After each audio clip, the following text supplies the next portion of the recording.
Miss TV meeting tabi bising bu ahan bumaktada nomatin kunjesoi na tam okjari maraki pau miyam da pijari.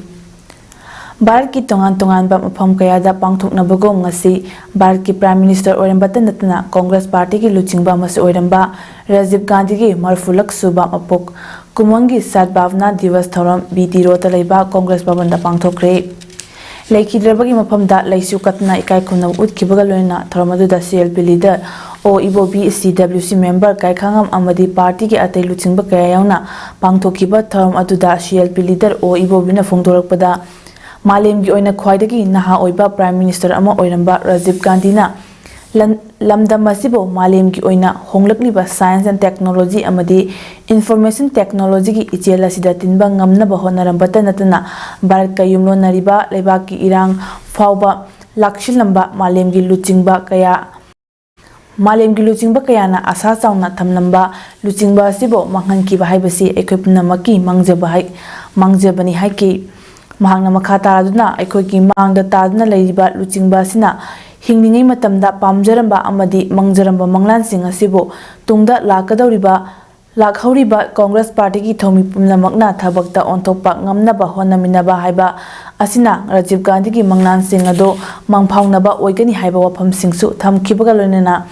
lon dharma jat bijati khadna amatoina thabak tawminaduna lebak asigi santi raksa ki phibam hingsa yauduna ngak sengani haiba wasak sulauki Pandit Jawaharlal Nehru ki matamdagi India ki foreign policy se non-aligned movement amagi su mission sangdaba haiba sigumba policy si foreign policy si matamdagi hodok pirambani ngasi su matung inna koi satli busini aduna aduga sinatana akhoi gi yumlon karon balai pak sing maybe Bangladesh hoiba yai Pakistan hoiba yai khudam moina pharadam panjarabada Nepal hoiba yai Sri Lanka hoiba yai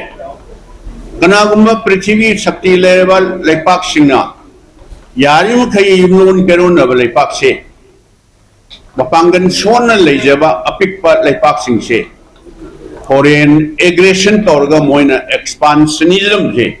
torga lokshanaba adudi mayam hena khangbire yam kanna honaba Manipuri language day thoram lamdam asigi tongan ba afam kaya da ngasi pangthoknakre masigi saruk ama oina the writers platform Manipur amadi JDF Memorial Foundation aninasu khusam natna Manipuri language day thoram pangthokre palace compound gi Govindaji road ta leiba JDF Memorial Foundation da pangthokiba thoramadu da thangmaiban Rani haina khangnaba Rani Sirdir Laikol gi President Ketrimayum Subadani, Manipur Commission for Protection of Child Rights ki Chairperson Kaisam Pradeep Kumar, the Writers Platform Manipur ki President Yumnam Kumar, JDF Memorial Foundation ki President Dr. Rajkumari Nayan Sana, the Writers Platform Manipur ki Advisor Oibatanatna Saknaiba, Saisakpama Oiba Dr. Hamam Nabachandra Amadi, Read Plate ki Patron Dr. K.H. Jinglena, President Member Sing Oina Sarukyaki, Tharamaduga Mailenana, Laikhidraba JDF ki photo da laisu katna ikai khumna utkibaga loinana lamdam asigi damak thawai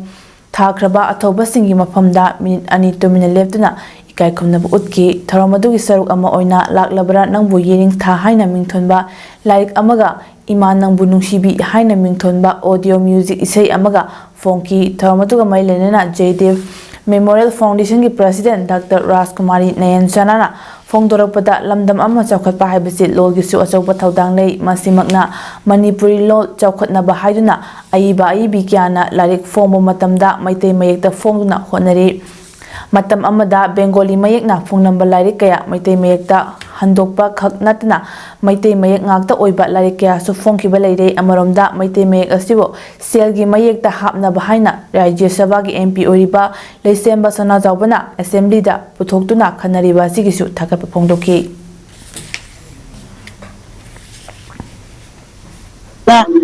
kano masi chakna bohna le yadu loinana parliament su khoi aigi imang ba aigi sana jawba le semba na sukanna masi pukatna parliament su khoi language se thak yona jingkhatna ba khoi Bharat लेकिन loan मैं याम तुका चक मानबा stage दे लेननबा याम कन्न honorary अदुगा कोई सेन में एक कोई लोल असि लौबिनबा कोई कन्न होनरी सी तमता सोइने यान पा सि लेसेंबर सना जावबा mo hoina hanan thagase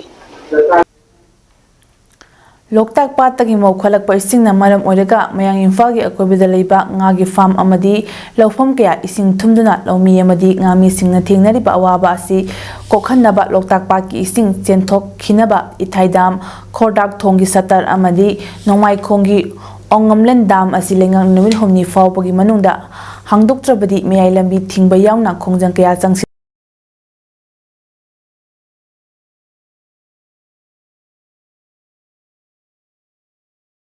committee सिंधुना मयांग Imphal कैथेलदा पांगथोकपा पाउमीसिंगा उन्नबा अमदा committee की सेक्रेटरी युमनाम ननाउ मैतेना लौ फोंदोखिबदा लौ सिंगुबा अमदी nga लोइबना मरु ओइबा सिनफम ओइदना लागबा मयांग इम्फाल मसिगी अकोइबदा लेबा तोंगान तोंगानबा खुलसिंगी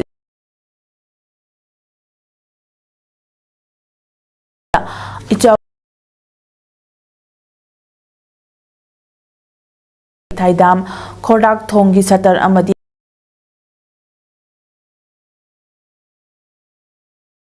ओइरगा हारिबा लौ परि लिसिंग निपान रोम असिदा लैरंबा लौ कया इसिंग इरोल नुंगदा लेख्रे लोनना ngaगी फार्म सिंगसु अयाम्बा पारगा nga चेंथोक्रे अदुगा लेहोबा nga खरा दुसु इसिंग अमुक पुमलगा nga सिंग लोइना सिरे मनमसना लौमी अमदी ngaमी सिंग कोकता खुद हापगी फिबमदा लेरे मनमसना इचाउना अमांगता थोकलबा ngaमी अमदी लौमी सिंगी मथौ ताबा कंपेंसेशन सिंग नुमित 15 गी मनुंगदा पिथोकपियो अमदी मौखतना लैबा सिंग असि मयिंग तानबा इथाइदाम खोरडाक थोंगी सतर अमदी नोंमाई खोंगी ओंगमलेन दाम असि मपुंग फाना हांगदोक्तबा तारबदी कमिटी असना स्टेट असिदा लैबा लौमी लोप ngaमी लुप अमदी CSO सिंगलरेना बन यावना खोंजंग कया चंगसिलकनी हाइकी नुमित तरंग मनुष्य थाबोन पांगतो पेगदम दा दुबो हयोजि nga चतपा होनरबनिना हयोजि नोंग निनि मौंग दा सिंग मेंग तानरबगि दम सरकार ना कोई उपाय लेजद्रबा कोई लौमी सिमी हाइतरे कोई नि फार्म तौजरगा हिंजबने कोई चही मगे लाक्चबा इनकम दुना ngang gi फिजु हुंजबा अदेगी इमुंग मनुंगजु पुजबा अदुबा फैमिली ngakani se कोई जे अदु होई nga जु लोइ सिरबनिना मसिगे केटुपिरन से पिबिउ अदुगा इसिंग जु मेंग तुना ताहनबिउ हाना सरकार गे कोई गे मेंग चिंगिनजरे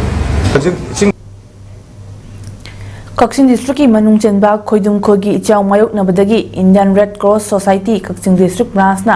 10 पीदुना अवाब खांगलिबसिंगी फिबम ब्रांच असिगी सेक्रेटरी खेत्रीमयुम धर्मदासना लुचिंगबा टीम अमन जतना ngasi hakthengna yingsinkhre lepalatina churakpa nongna ichaugi awaba si mayoknaba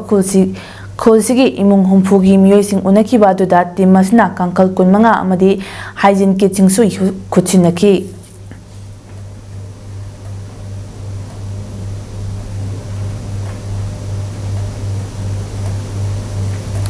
Marki pau pijaba matang se lo shinjari mi ing tabir basing buk kurum jari